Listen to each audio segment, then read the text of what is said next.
of Trunk Nation. Talking rock with you, among other things from time to time. Each and every weekday, noon to 2 Pacific, 3 to 5 Eastern Time, right here on Faction Talk, Sirius XM Channel 103. Live or on demand anytime you'd like using the Sirius XM app.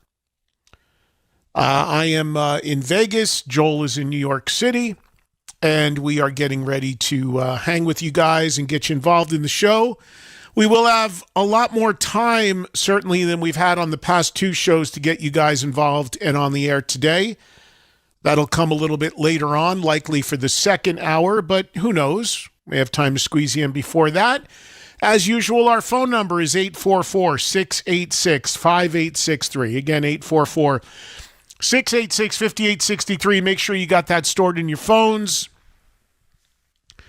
And, of course, if you are listening in our live window of 3 to 5 Eastern and you're using the SiriusXM app to listen, you got a little phone icon right there. You can hit that. That'll dial you right into the show as well. And, of course, if you are not listening the live window and you're listening on demand using the app outside of our live window, thank you for doing so. From time to time, we'll include you guys with some emails and do a mailbag. We haven't done any mailbag action in a while. Very overdue to do that, but we'll see. Try to work some stuff in. I was just telling Joel I got to start taking some days here and there. I've still backlogged on vacation days that I didn't use from my previous calendar year, but who knows? We'll figure that out as we go. Don't know. I like being on the air with you guys, and sometimes I don't have, I got to use some days up, but we'll see. Anyway, speaking of guests and stuff like that and our schedule now for the rest of this week, today we do have a guest, and we will be joined by Wendy Dio, of course, the widow and manager of the late, great Ronnie James Dio. Wendy will be joining us at around 3:30 Eastern, about 30 minutes from now. Always good to check in with her with a little bit of a Dio update as to the various projects and remembrances for Ronnie that'll be coming out. And of course, she will give us the update on the latest Dio Cancer Fund fundraising event. There are two a year, as you know, or should know by now. I host both of them. There is the annual bowling, which is always a lot of fun. And then there is the annual concert called Rock for Ronnie. Always takes place on Sunday afternoons. It's always an outdoor event in Southern California. This year will be no exception, happening on May 31st, headlined by Lita Ford. And I will be back out hosting that. Again, last year was the first time I ever missed any of the Dio Cancer Fund events and hosting them, which I do completely for free, just to donate my time and services to the cause, which is a great cause, raising money for cancer research and for those impacted by cancer in Ronnie's name. But last year, I remember I had a conflict. I don't remember what it was, but I could not get out of it. And I remember Wendy told me way far in advance, you better be available, put it on your calendar now for this year. So I am. And I'll be there on May 31st to return to hosting that event. Last year, Amit Zappa filled in for me doing the duties. And, of course, Amit is a friend, and I'm sure he did a great job. And I'll be taking over the mantle once again. But who knows? If Amit is there, maybe we'll get him out there to say a quick hello or something. I don't know. Like 4 or 5 bands. We'll get the lowdown from Wendy. We'll also ask her on any other updates. I always get a lot of people asking me about a reissue of the Hearing Aid album, which a lot of people seem to want. She always is trying to do that, but it doesn't ever really seem to happen, so I'm not sure where that all stands. But we'll get a little update from her again coming up around 3:30 Eastern. And then we'll turn it over to you guys on the phones. Again, 844-686-5863. Social media at Eddie Trunk, and the channel at Trunk Nation SXM, which is on TikTok, X, and Instagram. My personal social media is X, Instagram, the page on Facebook, and, of course, the YouTube channel. There's a fair amount of news today, so let's take care of that. Also, just a heads up, tomorrow we had scheduled on the show Phil Mogg, lead singer of UFO, and of course, one of my all-time favorite singers and bands. This interview was set up by Phil's publicist and Phil's label in England to talk about a UFO reissue of the Wild, Willing, and Innocent album, among other things. We are still hoping that happens tomorrow, but I received a note from Phil's publicist last night saying that they have been unable to reach him to confirm the interview. I sent a note to Phil just about an hour ago trying to confirm the interview. He has not yet gotten back to me. So first and foremost, I hope he's okay.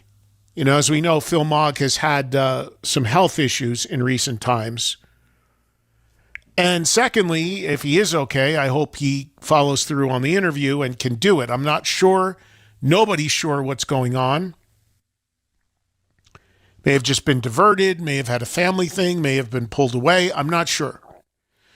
So I'm hoping that Phil tomorrow, but I can't tell you for sure.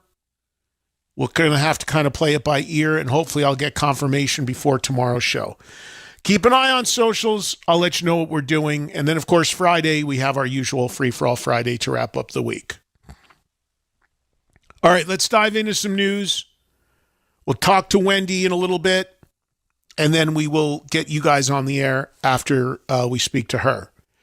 But again, a good amount of news today, so we'll start with this one. We know that Triumph is currently now fully out there doing their Reloaded tour and basically a reunion tour with an expanded lineup that includes 3 additional members in Todd Kerns, Brent Fitz, and Phil X.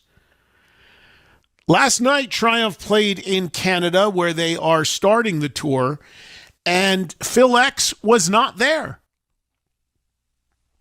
He did not play the show with Triumph. Stepping in for him was a musician by the name of Derek Sharp. Not sure why Phil X did not play this show, but I have a theory. And again, this is just a theory. And that is that, Bon Jovi, which Phil X is also a member of, and a very important member because he's essentially the replacement for Richie Sambora. John has been posting social media videos and what have you of them rehearsing. As we know, they're about to do a lengthy run of dates at Madison Square Garden and a couple shows in England. Very important shows because this is really the first time since John's very well-documented vocal issues that he is going to attempt to play live. And Phil X is a huge part of Bon Jovi, not only playing lead guitar, but also Phil is a great singer and helps out a lot in that department. And it was interesting because while Triumph was playing one of their shows a few days ago, John was posting stuff of Bon Jovi in rehearsal. Now, I don't know if that was older footage he was just posting then, or he was actually rehearsing then. And I actually made a comment on it online, and I'm like, has Phil X been morphed? Are there 2 Phil X's? Because how is there a Bon Jovi rehearsal going on while Phil is out on stage with Triumph? Where, by the way, he also has a very important role on playing guitar and a lot of singing. So just a hunch that perhaps he was called into duty for Bon Jovi in terms of rehearsal. Now, whether Triumph knew this in advance and had somebody on standby, I do not know. But, the Bon Jovi gig is probably a little bigger gig for Phil and probably very much where his bread is buttered these days. So again, just speculation on my part as to why he may have not played with Triumph. So many of these guys multitask. So many of them are in multiple bands at the same time. We talk about it quite a bit. It has become the norm in recent years. I often say this. I remember when Mike Portnoy originally left Dream Theater. Of course, he's been back in the band now for a few years. But when he originally left the band, there was a lot of controversy about that because Mike left the band because he wanted to split time and play with other groups. And, that didn't fly too well with Dream Theater guys at the time and what have you. Now that's the norm. I mean, I was with Mike. I was literally with Mike in a car when the whole Dream Theater thing went down. Like when they were just like, yeah, we're done, and that's it. I remember he hung up the phone. He goes, I'm done with Dream Theater. I go, what? We were driving. I'll never forget it. We were driving together to go see the Big Four show in Indio, California. So anyway, that was a big part of the issue at that time. Now everybody's got multiple bands. So he was a bit ahead of the curve on that one, I think. Anyway, interesting that happened already early in the Triumph run, and we'll see what happens going forward. The Metal Rock Cruise Shiprocked announced a lineup today that includes Papa Roach, Ice Nine Kills, Nothing More, and Bad Flower. That cruise is January 24th through 30th of next year. That has been going for a while. More of a modern-leaning rock metal cruise. Wednesday 13, the leader of the Murder Dolls announced a tour today. I know Wednesday, good guy. September 23rd through October 31st are the dates.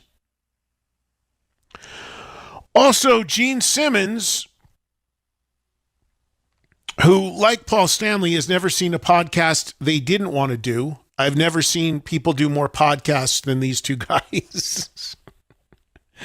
Gene did a podcast, and again, I always like to give credit where credit is due, so let me find out the name of this podcast. There are literally billions of them these days.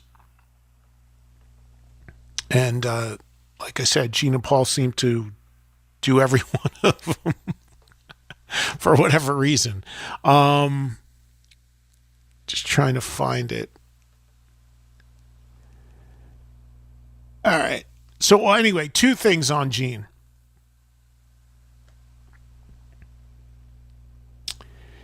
He announced some shows as he continues with his, the name of the podcast is called Inside of You with Michael Rosenbaum. So again, I just like to credit the source on these things, as people do for me as well. So Gene did an interview with this podcast, and he once again started in about Ace Frehley. Look, you want me to go off about this again? I don't know what to tell you. But in a nutshell, Gene went on to say that he wishes they staged an intervention for Ace.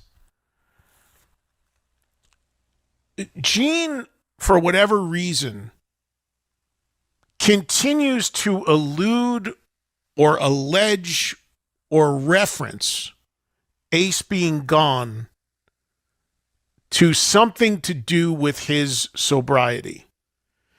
And that is where really people get really pissed off. And again, when he did this last time and I went crazy, and others did as well, he had to issue an apology, which he did. Now, in full context here, he's talking about the history of Ace in the band, his erratic behavior, his issues with alcohol and what have you, on and off throughout the history of the band. Is that true? Yes, Of course it is. Ace admitted it himself many times. Ace is never, ever given credit, for whatever reason, for changing. And as I've said, in the last 15 years or so, Ace did countless shows without issue. But that's never talked about. That's never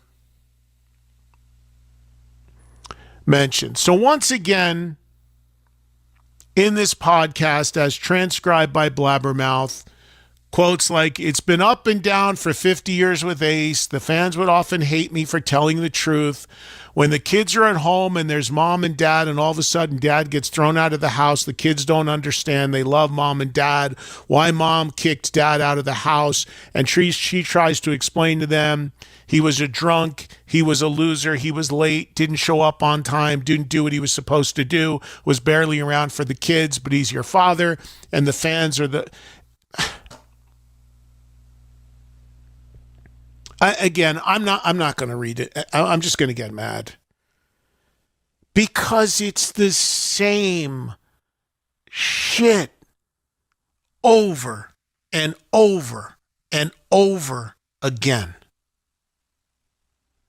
And am I denying or whitewashing the fact that Ace had issues in his life at one point? Of course he did.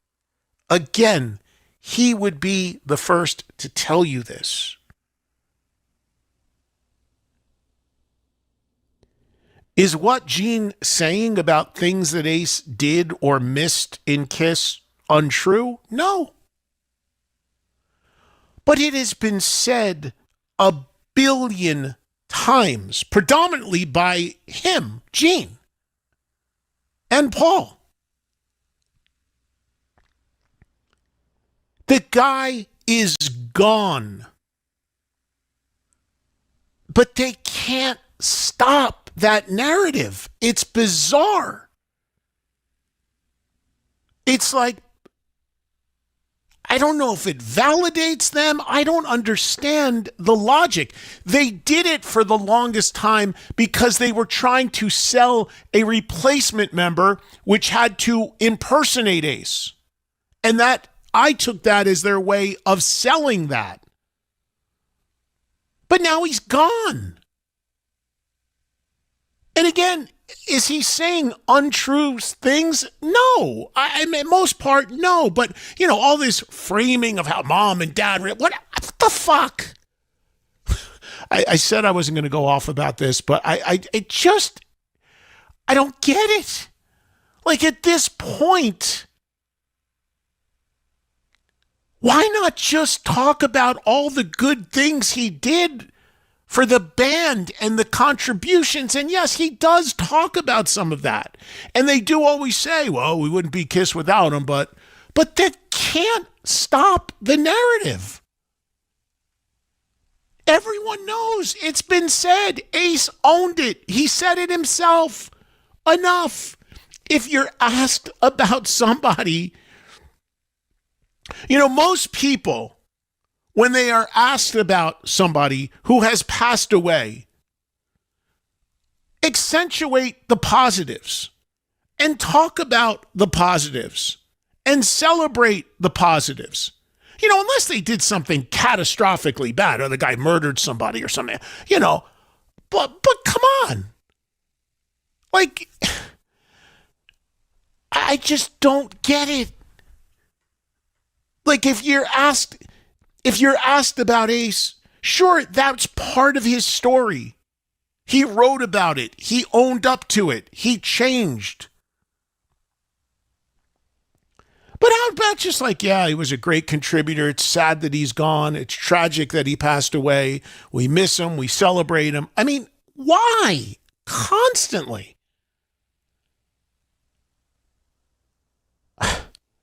It's unbelievable.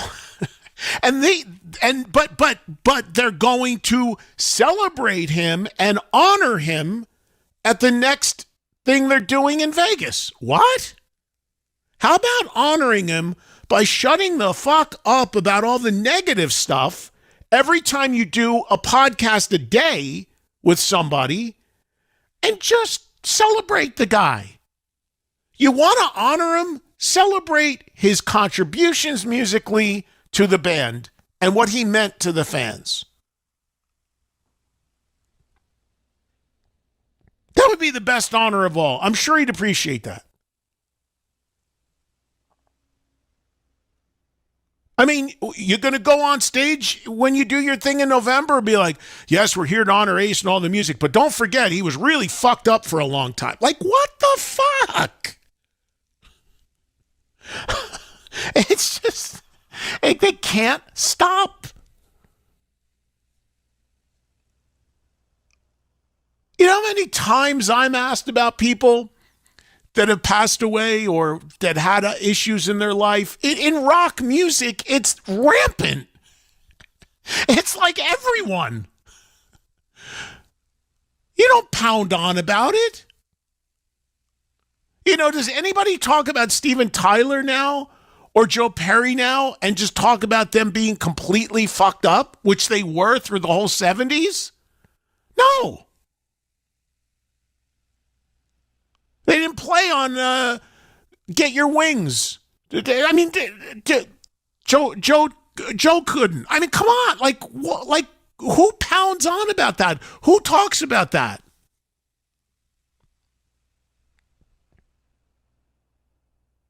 It's you know.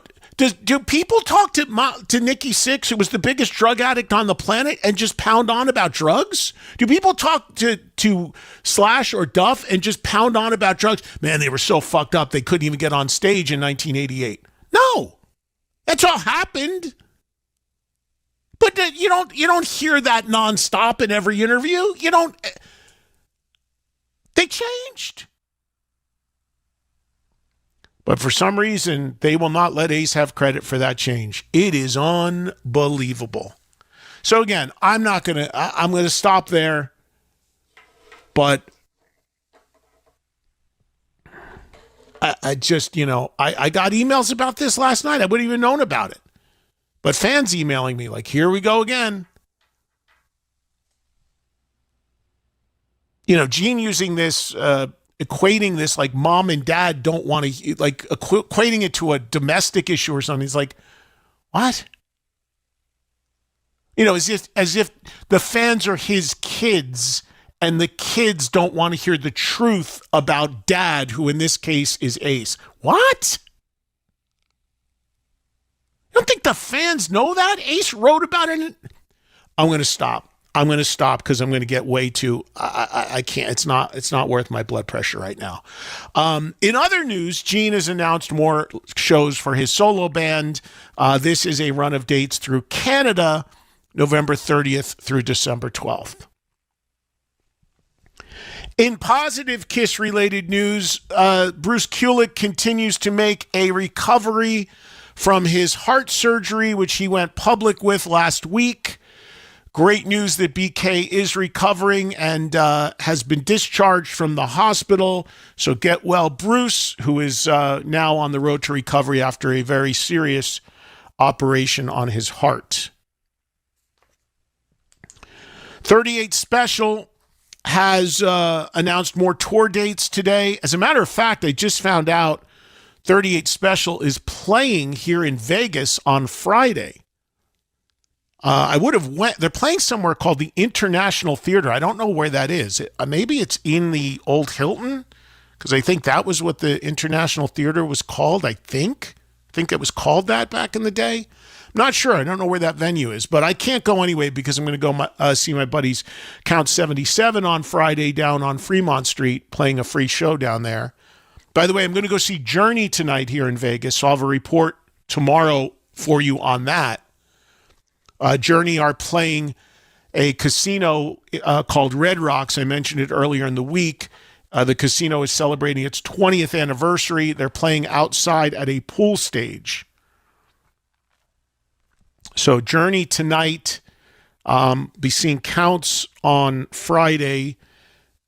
And Joel's telling me the International Theater is in the Westgate, which is the old Hilton where Elvis played back in the day.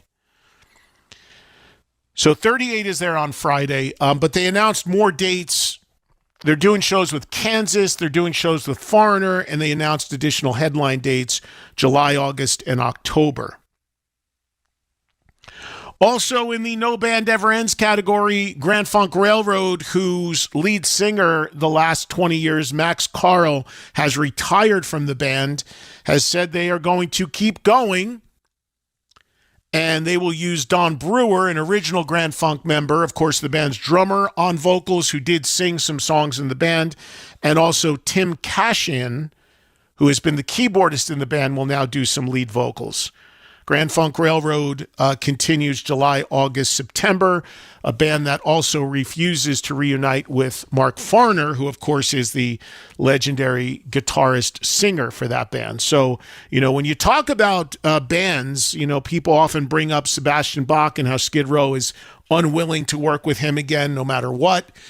They are not the only ones that draw a hard line. In the case of Grand Funk Railroad, for that era of music, Mark Farner and his contributions to that band are also enormous. But Grand Funk Railroad continues to, and Mark has made it clear he'd like to be back in the band, but they continue to not want to extend that invitation. What else?